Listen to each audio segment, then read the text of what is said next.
Qual é o seu entendimento e como o senhor vê a compatibilidade da vida profissional privada, da vida pública política, com um exercício extremamente complicado e difícil de que administrar o Flamengo neste momento de 300 ou 400 milhões de dívida, 120 milhões de orçamento, um contencioso trabalhista, fiscal e tributário da ordem de que o Flamengo tem?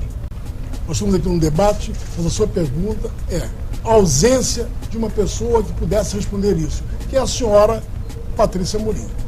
Ela é vereadora por eleição pública. E agora está havendo uma mistura, porque no momento em que ela é uma vereadora e ela participa ativamente da vida política do Flamengo, ela quer levar o Flamengo, como já se levaram antigamente, já foi levado por outros candidatos, para dentro do Flamengo. Então há uma mistura. Tanto essa mistura é importante e é gravíssima, que agora as suas faixas, os seus banners foram afastados, como os meus foram afastados, os dela também, os do Delair também. Eles poderiam estar aqui para responder. Por quê?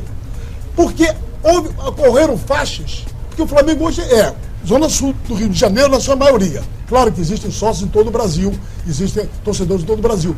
Mas tem lugares tão distantes aqui no Rio de Janeiro, somente uma campanha política que caberia isso. Então tem faixas lá dessa senhora. O que aconteceu? Os colegas de partido dela, do PSDB, foram lá se queixar com o Ministério Público de que aquelas faixas insinuavam uma campanha política escondida.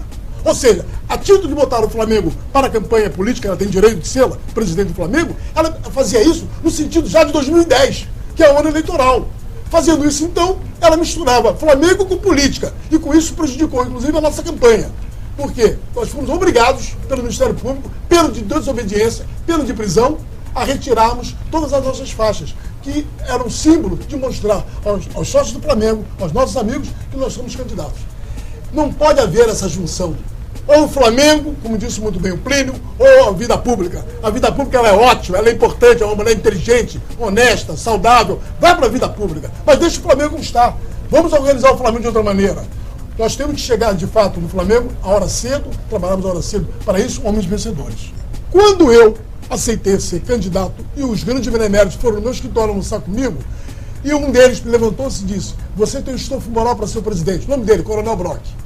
Outro, o Wilson Pinto Novaes, o mais velho dos decanos do Flamengo, 94 anos, disse: Flamengo, vamos nos cotizar, Sayone, para a sua campanha. Eu disse: não aceito. Por quê? Para que eu possa dizer não amanhã. A campanha toda será feita por mim, com o meu dinheiro, para que eu possa dizer não amanhã a qualquer proposta decorosa. Plínio é um homem independente também, vitorioso na vida particular dele, na vida pública dele, como executivo.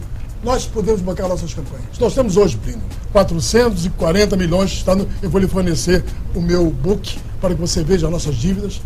Examine isto, veja com cuidado. Qual é a solução que você daria para o Flamengo? Nós temos 440 milhões, dívidas discutíveis, dívidas indiscutíveis, dívidas tributárias. Salários estão atrasadíssimos. O que você faria, se eleito presidente do Flamengo, para sanar? Da mesma forma que eu expliquei a minha forma, o Flamengo, desse momento ruim que ele atravessa, de descredibilidade, de dívidas e de um passado que cada vez se afunda mais. Auditoria sobre a dívida que está aí. Nós vamos clareá-la, vamos abrir a caixa preta. Depois, recuperação patrimonial do clube. O sócio do Flamengo é sócio proprietário de um título que está à venda na secretaria por R$6 mil e não tem comprador. Nós vamos fazer a maior plataforma olímpica de formação de campeões da Olimpíada 2016. O outro assunto é Morro da Viúva. O Flamengo recebe lá R$150 mil por mês. São 20 mil metros quadrados de piso do escritório. Vamos procurar o prefeito Eduardo Paes, a Câmara dos Vereadores, de forma transparente, tentando fazer a transformação de uso para um prédio de uso comercial. Custa R$100 o metro quadrado do aluguel na praia de Botafogo. 20 mil metros dão R$2 milhões. Tira os impostos e a vacância, você com 4 anos de locação, você paga o orçamento, que é de 35 milhões, que qualquer banco ou qualquer fundo imobiliário financia. Veja bem, quando eu disse que o Flamengo necessitava, como necessita, numa cidade olímpica, nós estamos num país de Copa do Mundo, mas num país de Olimpíada. A Olimpíada hoje é uma guerra mundial, tanto que ela não começa em 2016, começa em 2013, quando agora a China já está procurando ocupar aqui hotéis para trazer as equipes que vão ver. Um Bolt não vai correr no dia que chegar aqui, vai querer saber como é que está o jamaicano, como é que está o tempo, qual é a pista, os médicos, enfim, toda a estrutura que o país oferece, que ele desconhece o que é o Brasil. Então, é preciso que a Gávea, seja ela, qual for o candidato vencedor, prepare a Gávea para as Olimpíadas. Ou seja, eu trouxe para o Brasil um presidente de uma multinacional. 32 anos, Eric. Foi comigo ao Maracanã, assistiu o Fla-Flu. Saiu de lá embevecido, enlouquecido, porque eu nunca havia visto aquele fenômeno extraordinário que é aquela torcida, que é o maior orgulho hoje que nós temos. De repente, terminamos, ele disse, me leva ao Flamengo. Eu digo, não posso, está em obras. Não pude levar. Qual é a sua ideia com referência, com a sua experiência profissional, para que a reforma do Estatuto permita que o novo administrador tenha uma modernidade e uma agilidade no processo de gestão deste emaranhado de problemas que o Flamengo hoje vive? Por exemplo, Plínio Serpa Pinto não é advogado, não é jurista, embora seja um vencedor na vida, como grande empresário que ele é, reconhecido no Brasil inteiro. Então, eu sou um advogado criminal. Defendi os grandes casos do Brasil durante a minha vida toda, desde presidente da República até o ônibus 174. Eu sou advogado do BOP, todo mundo sabe, Dorinha Duval, o Joani Ramos, enfim, esses casos. Então temos que escolher pessoas que conheçam profundamente a matéria administrativa, a matéria tributária, para que possam fazer, então, um grande estatuto. Para isso eu convidei já Antônio Augusto dos Abranches, o único presidente campeão do mundo que aceitou. Convidei o Roberto Abranches, a dignidade do Flamengo, para que eles juntos refaçam então o estatuto. Claro que nós temos ideias sobre o estatuto, podemos transmiti-las, mas eles saberão codificar, porque o estatuto não é uma coisa fácil de fazê-lo e muito mais difícil de ser aprovada.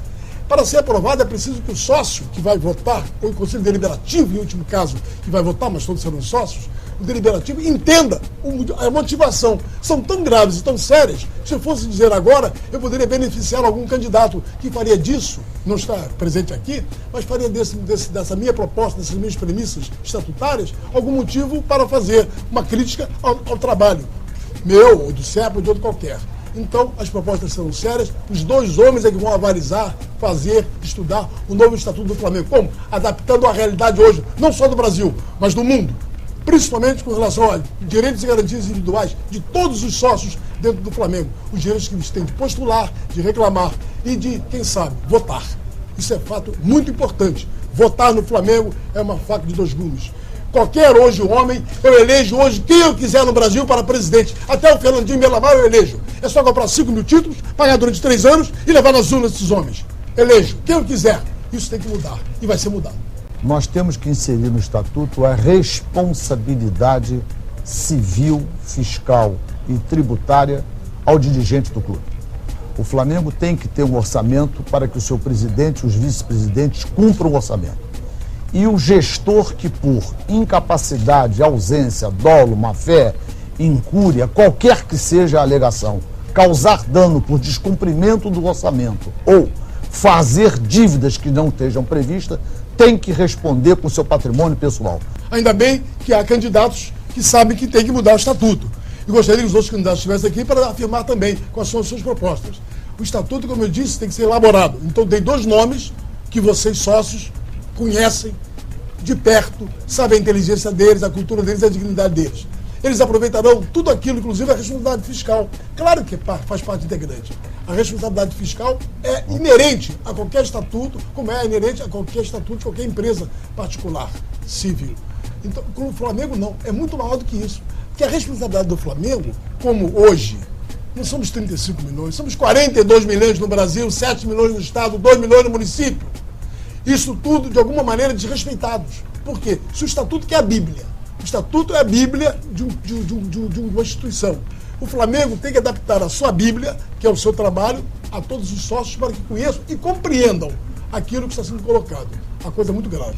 Cada um de nós tem seu plano de metas. Eu tenho o meu também. Aqui eu mostro na primeira parte todas as dívidas do Flamengo, levantadas pela minha equipe, dentro do Conselho Fiscal, um trabalho muito bem feito, que eu pediria a cada sócio que lesse. E depois, então, nosso plano de metas, que é igual, parecido com todos os candidatos.